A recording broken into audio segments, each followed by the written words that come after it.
Well, everyone, it's time for us to go and take a look at the Nintendo Switch 2 and compare it against the Xbox Series X and see which particular gaming console is a better one for you. Now, the thing I really have to get out of the way, number one, is that these two consoles are slightly different. With the Nintendo Switch 2, this is a kind of hybrid console. This is a gaming console that you can basically take with you on the go, but it's also a very powerful console that you can kind of just, dock up to a particular, monitor or a TV and also play it that way. You have a few different ways of kind of going through and actually playing your particular console that way. Whereas on the Xbox Series X, this is not a portable console. This is a at-home, basically tabletop console that you're going to be using, plugging it into your, monitor, plugging into a other device like that. And that's kind of the main way to go and kind of use it in that particular standpoint. Now, before we get too deep in it, if you want to at any point pick up either one of these particular consoles, links will be down in the description below. You can get them from there and you can help support the channel at the exact same time. Now,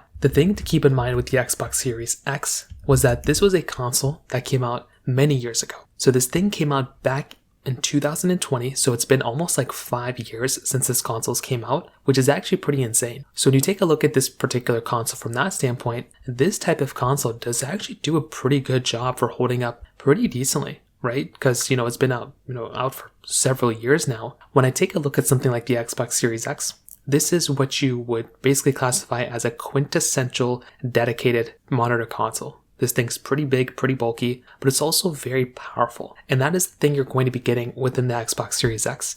It is a very, very powerful type of console. And I do think if you are looking at a particular device, that is kind of one of those big takeaways here, right? You're going to be getting a very powerful console when it comes down to it from that side. You're also getting your standard power buttons, USB ports. The only thing is these take USB Type A, which is kind of unfortunate, but you still get the disc tray. You get a lot of stuff going on inside of the Xbox Series X. Now, on the Nintendo Switch 2, on the other hand, this console is slightly different. With the Nintendo Switch 2, this type of gaming console is pretty much going to be giving you a dedicated, basically takeaway type of gaming console. Now, what does that mean? Well, this particular device is essentially going to be able to go through and it's going to be giving you, right, like a dedicated type of gaming console that you can just kind of take with you on the go. So this thing's giving you a display on the front. So it's a 7.9 inch capacitive display, so it's multi-touch and all that. And the display itself is actually pretty good. It's 1080p. It looks very, very good for the most part. And, it's 120 hertz as well. So that is a huge advantage for something like a Nintendo Switch 2 because you are basically going to be getting that type of capability from that standpoint. And I would probably tell you if you are about to go through and pick up a gaming console, that in and of itself right there is actually a really, really nice thing to keep in mind.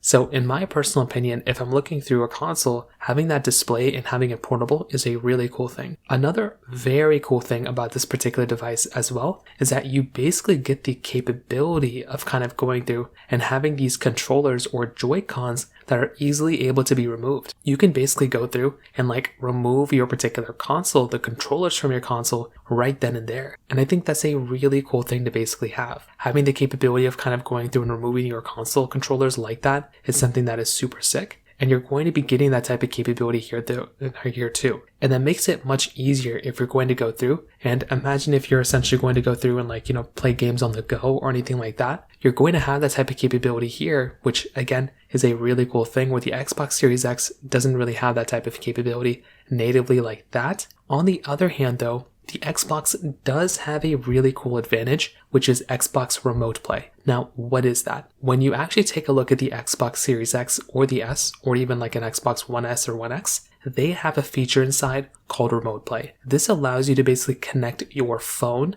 to your, console, and even like a Mac or PC or any other device. I don't know about Mac, but PCs, you're able to go through and you can essentially stream your Xbox into your phone or your other device as long as you have some sort of internet connection. And that right there is a very, very cool advantage to basically have right then and there. And I genuinely do believe if you are about to go through and pick up a device, that is actually a very nice thing to basically have there. So if you are about to go through and pick up a phone, this is a gaming console. Having something like that on the Xbox Series X, that's a really nice advantage. And I, for one, I'm a really big fan of that when it comes down to it from that particular perspective. Now, on top of that, another very big thing to keep in mind here too is that when you take a look at these two consoles, the Nintendo Switch 2 on paper it still has a lot of games that you can play with inside of this console, but I would say the lineage of games that you can play on the Xbox Series X might be more. The Series X can play games from like any other Xbox, so that is the slight advantage for something like the Xbox Series X,